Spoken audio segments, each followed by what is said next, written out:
जय हिंद साथियों, एक बार फिर से आप सभी का स्वागत है आपके अपने YouTube चैनल एनके क्लासेज में।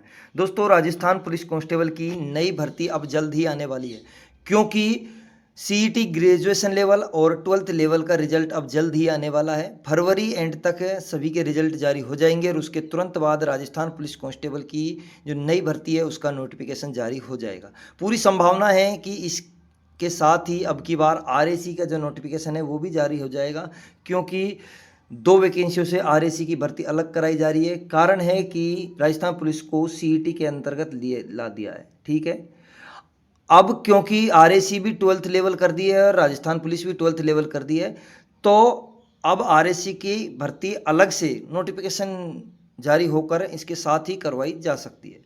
लेकिन दोस्तों, आज की इस वीडियो में हम जानेंगे यहाँ पर जो आरएसी है, जिला पुलिस है, इंटेलिजेंस है, सीआईडीआई भी, सीआईडीसी भी, पुलिस दूरसंचार है, ड्राइवर, बैंड, घुड़सवार, स्वानदल, इनकी शैक्षणिक योग्यता क्या रहने वाली है, आयु सीमा क्या रहने वाली है, शारीरिक मापदंड क्या है, चयन प्रक्रिया क्या। अब जो नई भर्ती आएगी वहाँ पर कौन कौन अभ्यर्थी आवेदन कर सकता है, क्योंकि आयु सीमा सबसे महत्वपूर्ण रहने वाली है। तो पूरी जानकारी देता हूँ, इस वीडियो पर बने रहिए एंड तक, और चैनल पर आप नए सब्सक्राइब जरूर कर लेना और बेल आइकन को प्रेस करना, जिससे हर वीडियो का नोटिफिकेशन आपको मिलता रहे। तो सबसे पहले तो हम बात करते हैं भर्ती हेतु पात्रता, योग्यता और छूट। तो सबसे पहले हम अभ्यर्थी या तो भारत का नागरिक हो या नेपाल या भूटान का प्रजनन या नागरिक होना चाहिए।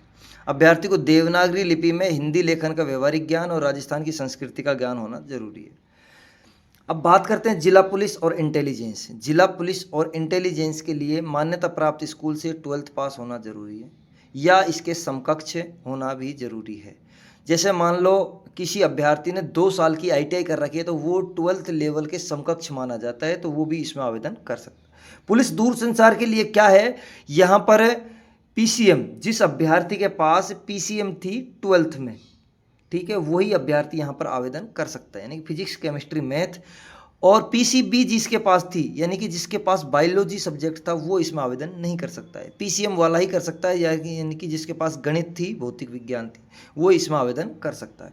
उसी के साथ यहाँ पर कंप्यूटर के साथ विज्ञान विषय में, ठीक है, यहाँ पर कंप्यूटर जो साइंस है वो भी किसी अभ्यर्थी के पास 12th में है तो वो भी आवेदन कर सकता है पुलिस दूरसंचार से।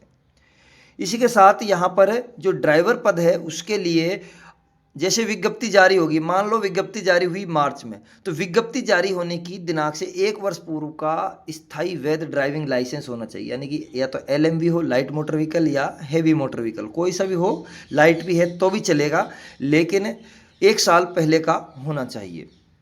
ये आपकी योग्यता हो गई, यानी कि एजुकेशन क्वालिफिकेशन हो गई। ठीक है, वहीं हम बात करते हैं जो आपकी ये बैंड है, घुड़सवार है, ठीक है, डॉग स्क्वाड है। इन भर्तियों में क्या हुआ, इनके लिए पहले बैंड की जैसे योग्यता कम थी, लेकिन जब से ये सीईटी में लागू किया है, 7वीं भर्ती होती है, तो सभी के लिए अब 12th लेवल हो गई है।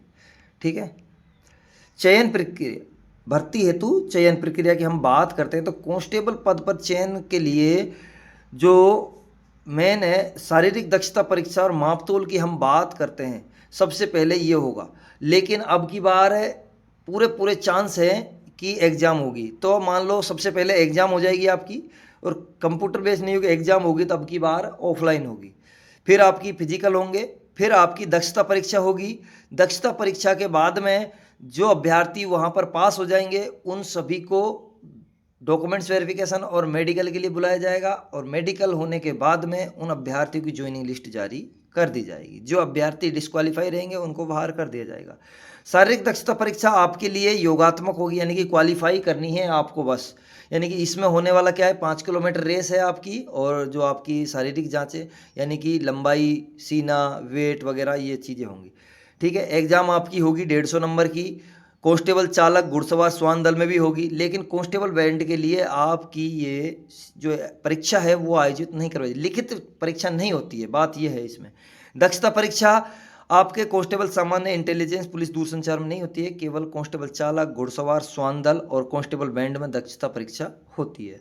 अगर आपके पास में कोई एनसीसी, होमगार्ड या पुलिस से संबंधित कोई भी डिग्री, डिप्लोमा है, स्पेशल क्वालिफिकेशन है आपके पास, तो उसके नंबर आपके कांस्टेबल सामान्य, इंटेलिजेंस, पुलिस, दूरसंचार में ही जुड़ेंगे, बाकी की इनमें नहीं जुड़ेंगे। कांस्टेबल चालक में, घुड़सवार, श्वान दल और बैंड में ये नहीं जुड़ेंगे। तो फॉर्म भरने से पहले आप ये चीज़ें ज़रूर समझ ले दोस्तों, ठीक है।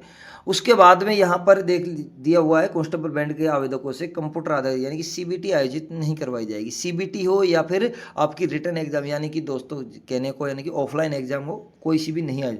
आयु सीमा की बात करें दोस्तों, वैसे तो हम बात करते हैं यहाँ पर 18 से 23 वर्ष है आयु सीमा। कितनी है? 18 से 23 वर्ष जनरल के, जो जनरल कैटेगरी का अभ्यर्थी उसके लिए 18 मिनिमम और 23 साल। लेकिन उसके बाद जो भी संबंधित आरक्षित वर्ग हैं उनको यहाँ पर नियम अनुसार छूट दी गई है। अब हम बात करते हैं यहाँ पर कांस्टेबल सामान्य, intelligence, CID IB, CID CB, यानी कि इंटेलिजेंस में सीआईडी आईबी और सीआईडी सीबी आती है। पुलिस, दूरसंचार, बैंड, घुड़सवार, श्वान दल जो आवेदक हैं उनके लिए यहाँ पर, अब जब ये पिछली भर्ती आयोजित की गई थी तो 2023 में इसका नोटिफिकेशन आया था और 2024 को आधार माना था। अब यानी कि 2025 में ये भर्ती आयोजित की जा रही है, क्योंकि 2025 में नोटिफिकेशन आएगा तो आप ये समझ लीजिए 1 जनवरी 2026 इसकी जो आपकी आधार मानकर और डेट ली जाएगी। तो यहाँ देख लीजिए 2 साल आपकी यहाँ पर आधार जो वाली वर्ष है वो बढ़ जाएगी, तो 2 साल ही आप यहाँ बढ़ा सकते हो, ठीक है। तो निम्न तिथि के बाद जन्म नहीं हुआ, यहाँ अगर पहले था कि 2006 तो यहाँ आप लिख लीजिए 2008 के बाद का किसी का जन्म नहीं होना चाहिए, ठीक है। सामान्य वर्ग में 2008 के बाद जन्म कोई सी भी वर्ग में नहीं होना चाहिए 2008 के बाद का, क्योंकि मिनिमम यहाँ 18 वर्ष हो जाएगी उसको। और जो न्यूनतम है, हाईएस्ट बात करते हैं आपकी जो सामान्य कैटेगरी का अभ्यर्थी है उसकी 2002 के बाद का जो अभ्यर्थी है वही यहाँ पर पुरुष अभ्यर्थी 2002 के बाद का जिसका जन्म है 2/1/2002, तो वही यहाँ पर आवेदन कर सकता है। EWS, SC, ST, OBC, MBC, इन जो कैटेगरी में 1997, ठीक है, कितना 2/1/1997 जिसकी यहाँ पर 2/1/1997 जिसकी एज रहने वाली है पुरुष अभ्यर्थी की, वही आवेदन कर सकता है, ठीक है। महिला अभ्यर्थी की बात करें तो यहाँ पर 2 साल और बढ़ा लीजिए, 2/1/1992 अगर किसी महिला अभ्यर्थी की आयु है यानी कि डेट ऑफ बर्थ है उसकी 2/1/1992 के बाद में, तो वही यहाँ पर आवेदन कर सकती है। यहाँ पर 1997 हो जाएगी, ठीक है। उसके बाद में राज्य सरकार के जो कर्मचारी है मृत यानी कि जो अनुकंपा भर्ती से लगते हैं उनके लिए अगर वो 2/1/1997 के बाद ये दिया हुआ है तो यानी कि यहाँ 2 साल और बढ़ा ली, 2/1/1999 के बाद का जन्म है पुरुष में और 2/1/1994 का जन्म है उसके बाद का जन्म है महिला अभ्यर्थी में। भूतपूर्व सैनिक के लिए 2/1/1981 से 28 में, तो 83 लगा लीजिए उसके बाद का, और 2/1/1981 की जगह 1983 लगा लीजिए महिला अभ्यर्थी, यानी कि यहाँ पर सेम दिया गया 1983 के बाद का जन्म होना चाहिए, ठीक है दोस्तों। अब ये समझ में आ गई, जो ये चीज़ दी हुई है ना, ये है आपकी 2023 वाली भर्ती की सम्मति है ना। यहाँ पर आपको 5 साल की छूट दी गई थी। अब आपको करना क्या है, यहाँ पर जो 2-2 साल बढ़ा लेनी है। आपकी उम्र अगर पुरुष अभ्यर्थी है 1995 में दी हुई है, 1997 के 2/1/1997 बाद की है जन्म आपका, तो आप आवेदन कर सकते हो। अब ये मत सोचना कि सर हम ये हो गया, ऐसा नहीं है। सभी में अब आधार 1/1/2026 को माना जा रहा है सभी भर्तियों में ज़्यादातर, ठीक है। चालक के आवेदकों के लिए बात करते हैं तो हम वही है, यहाँ पर जैसे 97 है तो यहाँ पर आपकी 97 की जगह क्या हो जाएगी दोस्तों 99, 92 की जगह क्या हो जाएगी 94, 94 की जगह 96, 81 की जगह 83, ऐसे ही यहाँ पर आप लगा सकते हो, है ना। ज़्यादा वीडियो लंबी हो जाएगी। शारीरिक मापदंड की हम बात करते हैं तो शारीरिक मापदंड न्यूनतम ऊंचाई आपकी 168 सेंटीमीटर रहने वाली है, ठीक है, पुरुष अभ्यर्थी की। महिला अभ्यर्थी की 152 सेंटीमीटर आपकी होनी ही चाहिए। न्यूनतम सीना पुरुष अभ्यर्थियों के यहाँ पर बिना फुलाए 81 सेंटीमीटर है और फुलाने पर 86 सेंटीमीटर, यानी कि सीने का फुलाव कम से कम 5 सेंटीमीटर तो होना ही चाहिए। ये महत्वपूर्ण है दोस्तों, ये चीज़ आप ध्यान रखना, महत्वपूर्ण ये है। आपका मान लो यहाँ पर 81 की जगह 86 हो गया तो आपको 86 से 5 यानी कि 91 में आपका फुलाने के बाद बैठना चाहिए, ये चीज़ आप ध्यान रखना, ठीक है। उसके बाद जो महिलाएं हैं उनमें लागू नहीं होता है, यहाँ पर वजन लागू होता है, तो 47.5 किलोग्राम यहाँ पर वजन होना चाहिए महिला का। अब यदि सामान्य क्षेत्र के लिए उपयुक्त वर्णित शारीरिक मापदंडों के अनुसार अनुसूचित SC ST जनजाति के अभ्यर्थी उपलब्ध नहीं होते हैं तो उन्हें ऊंचाई व सीने में 5 सेंटीमीटर की छूट दे। दे होगी, यानी कि ऊंचाई व सीने में। अब यहाँ पर जैसे मान लो SC ST के जो अभ्यर्थी है वो यहाँ पर पूरी तरह, जैसे मान लो SC ST का अभ्यर्थी की 168 सेंटीमीटर नहीं है, पूरे नहीं हो पा रहे हैं, तो यहाँ पर 5 सेंटीमीटर की छूट दे दी जाएगी। ठीक है, समझ रहे हो ना। ये ऐसे यहाँ पर सीने में भी 5 सेंटीमीटर की छूट दे दी जाएगी। पहाड़ी एवं आदिवासी क्षेत्र के अभ्यर्थियों के लिए शारीरिक पुलिस अधीनस्थ सेवा नियम, राजस्थान पुलिस अधीनस्थ सेवा नियम 1989 के नियम के अंतर्गत मापदंड होंगे, जो उनके नियम बनाए हुए हैं। समस्त महिला अभ्यर्थियों के लिए निर्धारित न्यूनतम ऊंचाई 152 सेंटीमीटर, वजन 47.5 किलोग्राम, किसी प्रकार की छूट दे नहीं होगी। ये चीज़ ध्यान रख लेना, ठीक है ना।